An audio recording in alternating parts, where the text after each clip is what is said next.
Monsieur Leslie Voltaire, président sortant du Conseil présidentiel de transition, chers amis, chers collègues du CPT, Monsieur le Premier ministre, Monsieur le Président de la Cour de cassation, Mesdames, Messieurs les membres du gouvernement, Mesdames, Messieurs les représentants des grands corps de l'État, Mesdames, Messieurs les membres du corps diplomatique, Monsieur le Directeur général de la Police nationale d'Haïti, Monsieur le commandant en chef des forces armées d'Haïti, Monsieur le général des forces multinationales, cher ami Otongue, Mesdames, Messieurs les représentants du secteur privé des affaires, Mesdames, Messieurs les représentants des organisations des sociétés civiles, Mesdames, Messieurs, en vos rangs, titres et qualités, sans oublier le représentant, l'ex-président de Burundi, représentant de l'OIF. Peuple haïtien, dans 10 départements et dans la diaspora, nous sommes tous amis. Bonjour tout le monde. Aujourd'hui, le moment est venu pour moi de prendre le relais pour assurer la coordination du Conseil présidentiel de transition. Permettez-moi d'abord de reconnaître et de saluer les efforts de ceux qui m'ont précédé à ce poste. Cher ami Gardi, cher ami Leslie, merci. Je salue également les organisations signataires de l'accord de Montana qui ont placé leur confiance en moi pour les représenter au sein du Conseil présidentiel de transition.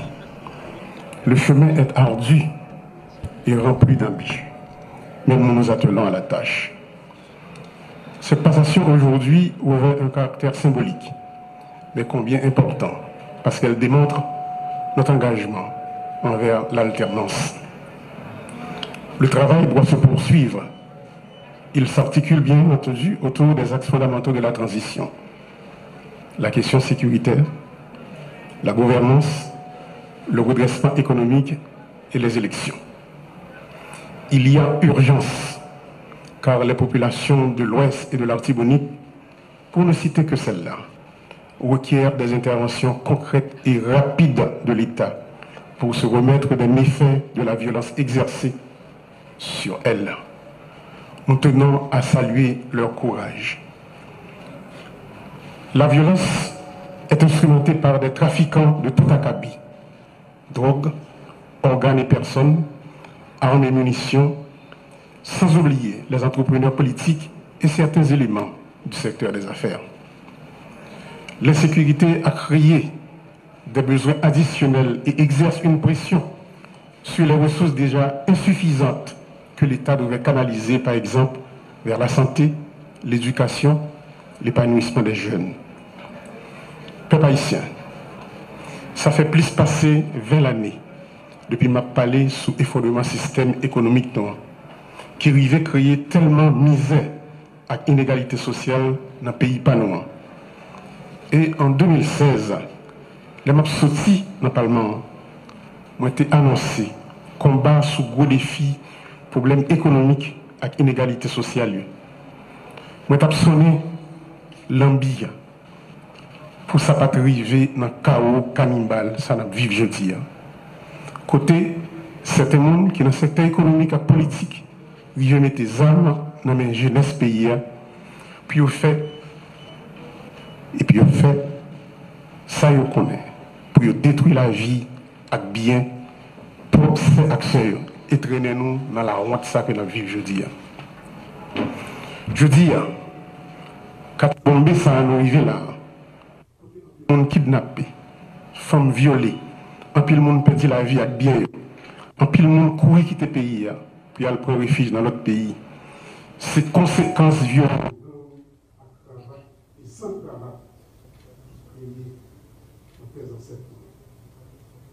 Comme ça, la vie dans le pays. Il faut qu'il y ait un bon jeune de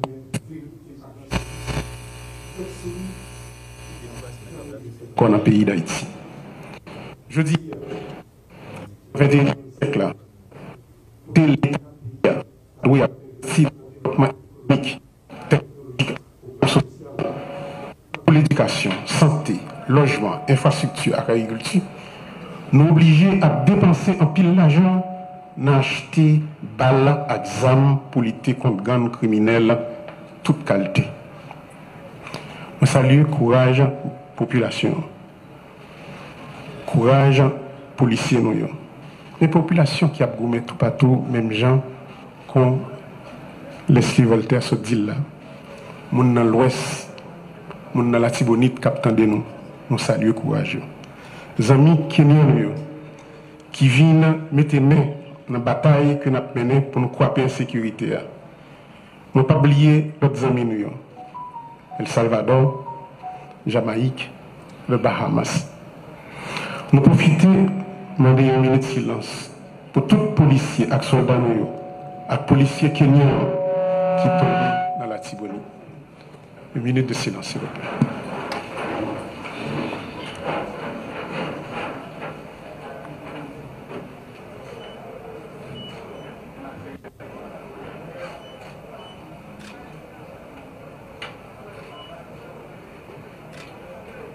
Merci beaucoup.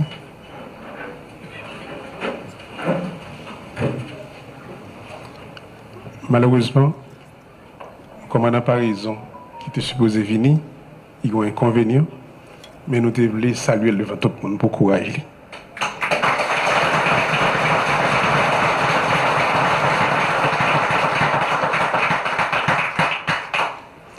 Notre pays est en guerre aujourd'hui. Et nous devons impérativement nous unir pour gagner cette bataille. Est-ce pourquoi j'insiste sur un budget rectificatif de guerre qui oriente les dépenses dans la direction des défis qui se dressent devant nous. La sécurité est notre plus haute priorité et nous devons absolument nous assurer de l'adéquation entre les dépenses, les défis, les actions qu'il faut mener pour les relever afin d'atteindre les résultats concrets. Le Conseil présidentiel de transition et le gouvernement doivent garantir que les projets des ministères s'inscrivent dans cette démarche et concourent à l'atteinte de ces objectifs. Dans le cadre de ce budget rectificatif, il faudra mobiliser les moyens qui permettront à l'État de satisfaire aux besoins de relèvement engendrés par les dégâts causés par l'insécurité sur les plans économiques et sociaux. Le Comité national de sécurité mis en place devra guider et orienter les forces de l'ordre et aura la charge de s'assurer avec elles de la pertinence du plan stratégique de sécurité. Parallèlement, il y a lieu de veiller à l'opérationnalisation, au renforcement et à l'harmonisation des services de renseignement à travers l'activation du décret portant création de l'Agence nationale d'intelligence.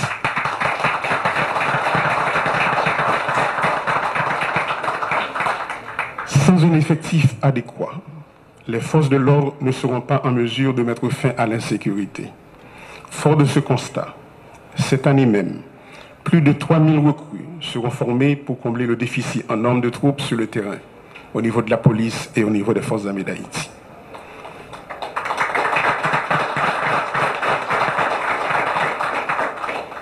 Les forces armées nous ont présenté un budget détaillé sur les actions qu'elles anticipent de mener.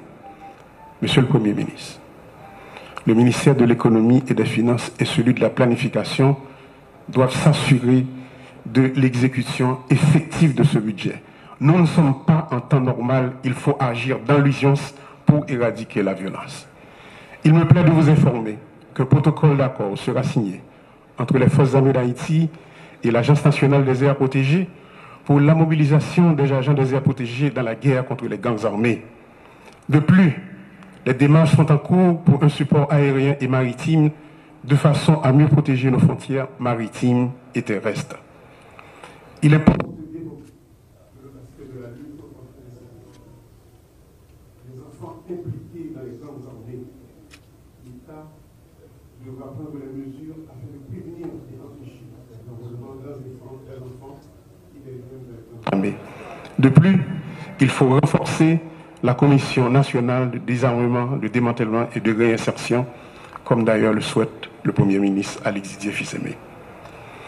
Le déficit de gouvernance de l'État est l'un des points essentiels auxquels il faut s'attaquer. Il produit un effet néfaste sur la crédibilité de l'État auprès de la population, dans la mesure où il ne coïncide point avec l'établissement d'un terrain de jeu égal pour tous dans un contexte de capture de l'État par certains groupes. En résultent les dysfonctionnements que nous observons. Je crois fermement au rôle que doit jouer l'accès à l'information dans la promotion de la bonne gouvernance. Des mesures concrètes seront initiées pour la mise en place d'un système d'information ouvert au public sur les actions des différentes institutions de l'administration publique.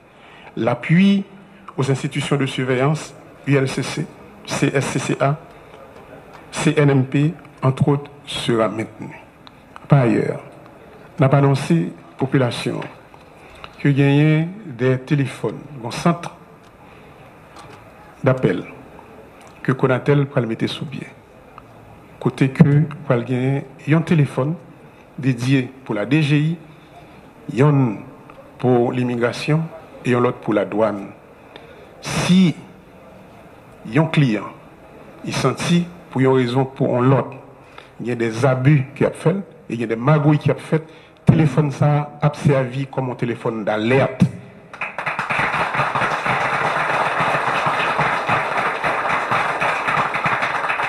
Sur le plan économique, l'objectif consiste à poser les jalons en vue de casser le rythme de décroissance des 6 dernières années. Pour cela, il faut soutenir la production nationale et stimuler tant la consommation que l'investissement en favorisant une approche régionale. La poursuite de pareils objectifs suppose d'abord la mobilisation des ressources domestiques. Celle-ci consiste un gage de notre engagement réel pour la renaissance de notre pays et serviront à amorcer la croissance. Par exemple, à travers des efforts de réhabilitation et de reconstruction. La violence a forcé bon nombre de nos citoyens à abandonner leur logement et à délaisser leurs activités productrices de recettes. Dans ce contexte, sur le plan humanitaire, plusieurs actions urgentes s'imposent. Parmi elles figurent le relogement des personnes déplacées internes, la constitution de structures d'accueil pour les déportés, le support nutritionnel d'urgence aux personnes en situation d'insécurité alimentaire, l'accompagnement social des jeunes, notamment de violences sexuelles. Notre objectif majeur demeure le retour à l'ordre constitutionnel. Aussi, conformément aux accords convenus et aux engagements pris, nous devons prendre des mesures concrètes pour préparer le rendez-vous du 7 février 2026. Sur les élections, par exemple, il faudra continuer à alimenter le fonds dédié à la tenue des élections et au CEP, financer les activités du comité de pilotage de la conférence nationale, œuvrer à la mise en place d'un vaste programme d'identification des Haïtiens. Il reste entendu que la concertation avec la société civile et la diaspora doit également se poursuivre. Et nous ne manquerons pas non plus de faire appel à nos amis de la communauté internationale pour un appui au processus électoral. Je dis, il y a des amis de la diaspora qui sont avec nous. Merci de l'amitié de votre présence, chers amis. Chers concitoyens, ma passion population que nous sentons douleur, souffrance, désespoir, monde qui perd famille, caille, travail, famille qui subit viol. Nous avons gourmé pour mettre fin dans ça et pour nous accompagner. Mais c'est bien bas, nous saluer et honorer résistance héroïque, monde qui empêche le pays à effondrer. Producteurs paysans, Madame Sarah, artisans, chefs d'entreprise honnêtes, fonctionnaires d'État, policiers et militaires honnêtes, organisations sous quartier. Je vais profiter pour inviter tout le monde pour nous entrer dans la bataille contre la sécurité. Il n'y a plus de place pour la division. Il faut s'unir pour gagner la lutte contre l'insécurité. Au nom du Conseil présidentiel de transition, je renouvelle mon engagement pour établir la paix.